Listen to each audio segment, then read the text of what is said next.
Hello, everyone. So today we're going to talk about when you have a father-in-law or a mother-in-law who passes away and how I'm dealing with it. So my father-in-law became very ill very suddenly, and it wasn't like cancer or something that we saw coming in any form. When we ended up going to the hospital, we showed up in town because they live about 900 miles from where we currently live. So we decided that we were going to take a detour. We had planned this nice month-long trip, and it was going to be cross country driving and seeing all these different sights and stuff. And we decided to make a detour down to see my husband's parents. Well, we knew his father was in the hospital, so we ended up basically stopping in South Carolina, seeing the battleship there. And I recommend, if you do ever happen to be, all you have to do is Google, no, it's North Carolina, sorry. North Carolina battleship. It pops right up on any GPS or whatever. Coolest place. You get to explore the whole ship. It's really neat. In any case, we spend a day doing that. And then we stop in our hometown. And so we get there on Sunday night. We arrived about, 6 o'clock. We called his parents, their cell phone, and he talked to his father, and he talked to his mother, and they were fine. Everything was good. Well, I decided, because I was back in my hometown, I contacted some friends, and I hung out with them for a little bit. And I didn't get drunk. But I had a beer, one single beer, and we had a nice time for a few hours. Well, I headed back to the hotel because we were only going to be there one night, and I wasn't going to, because my mother-in-law was in and out of the hospital with her visiting her husband. So we weren't going to bother them because we didn't know the situation at the house. In any case, we ended up getting a phone call at 12:10 in the morning. I had literally just gotten back to the hotel room at like 11:30, got in a shower, changed into my night clothes, took a sleeping pill, and then we got the phone call. My husband, because he called earlier and they said, no, everything's fine, you can come see us tomorrow, had a few beers. Not too many, but enough he couldn't drive. So I ended up having to drive, and we got to the house, we picked up his mother, we went to the hospital, and what had happened was my father-in-law ended up needing to be put on a trach, or not trach, and on life support through the breathing tubes, not through the neck, but through the mouth. So basically, it happened very suddenly. And because of that, my husband's kicking himself in the butt for not being there and talking to his father when he had the chance. His father passed away approximately 9 days later.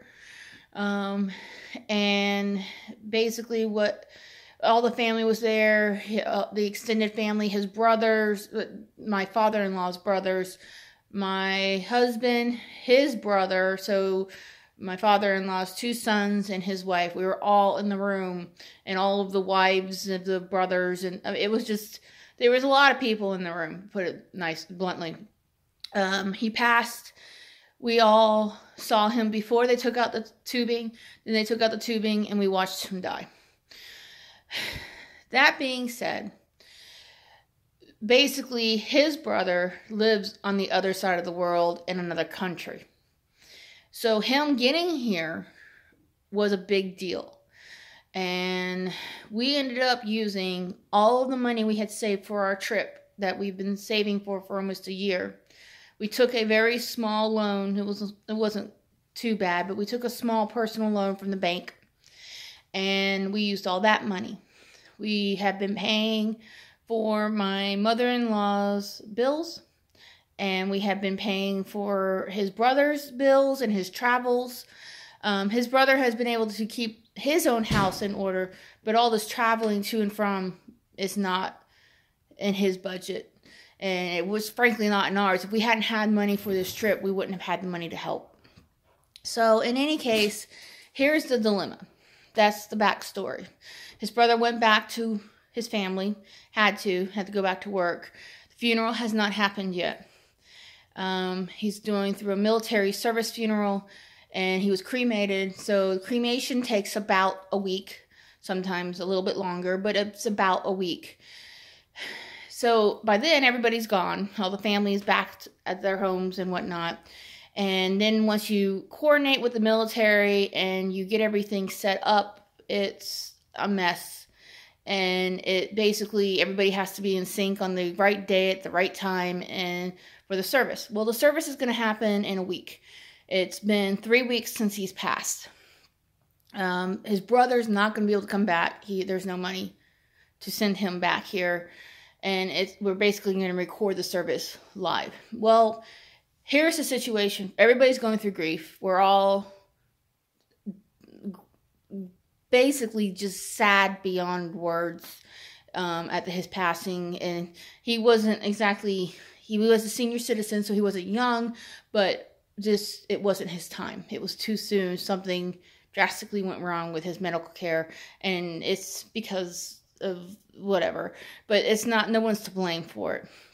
In any case, my issue is I have 3 of the 4 brothers, my husband, my mother-in-law, and all the other family coming to me, telling me and my sister-in-law, the lady who married my brother-in-law, telling me their issues. And it's not that I don't have a problem with people venting to me, but the problem is say one of the brothers contacts me, and as soon as I get the little ding on my phone or whatever, I have to, everybody hears it in the room, and like, well, who was that? And I say, oh, it's so-and-so. So then they expect to know, well, what did they say? I have to monitor what I say. I can't just tell everybody the truth. If I do, I hurt feelings.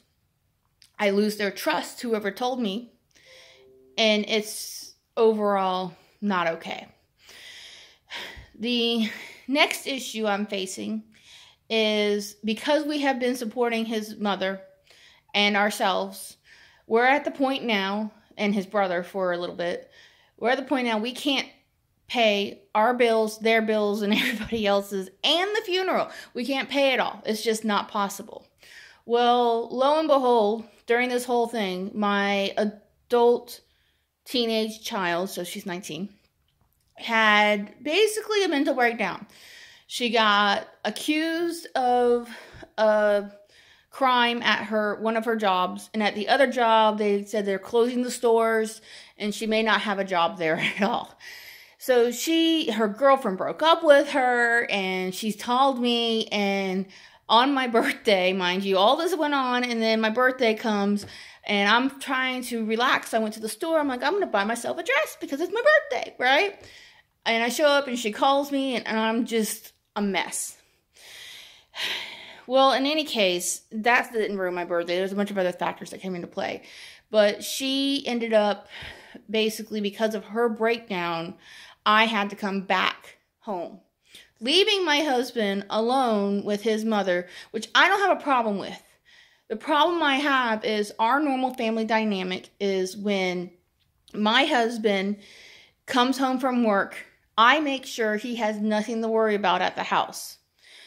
He is so bombarded with his responsibilities at his job that basic things like, do my pants and my shirt match? Do I put grape or strawberry jelly on my peanut butter and jelly sandwich? Do I toast my bread? He just doesn't want to make those decisions. And I don't have a problem making them for him. And I give him shit. I play with him, and, we're husband and wife. We play around and whatnot. But at the same time, he's overburdened with his own issues. Well, I'm having to deal with, now he's in literally 900 miles away. I'm stuck at the house taking care of a daughter who's having a breakdown. And I'm having all these people still contacting me, basically telling me their woes and asking my advice. And I don't really have anybody I can talk to. Because if I say one thing to one person, they can blow it out of proportion and tell somebody else and cause a big drama mess. I tried talking to my mom, and which has no relation to the family except for the fact that I married into this family. And the whole thing is that when they're telling me all their issues, they're asking me my advice. And they're saying, well, what do you think? What do you think we should do? What do you think my decision would be? And I tell them my advice if they ask it. But at the same time, my advice don't mean shit. It don't mean not a squat. And it's just worthless. And I know that. So I'm stuck now. My husband's being overburdened and stressed out because now he's having to take care of his mother alone. She's incapable of taking care of herself, my mother-in-law. And he can do it for a short period of time, but he can't do it for the long term. And the decisions he's having to make are extreme. And it's an extreme emotional time. And about 6 months ago, he lost his only best friend, so he has no outlet but me. It's just a mess. So my advice to anybody who happens to be watching, if you are a daughter-in-law or whatnot, and you are the one that's the responsible one in the family that's having to take care of the ones that need the help, take it one day at a time, breathe, and for God's sake, take time for yourself. Get away, even if it's to go to get your nails done, or to go bowling, or to the park and walk around, or anything. Get out of the house, get away from everybody, go by yourself, and just do something for 30 minutes. Just enough to breathe fresh air, maybe think about a few things, and be done. So, yeah, that's my advice. Thanks for watching, and I hope I helped somebody. Thank you very much.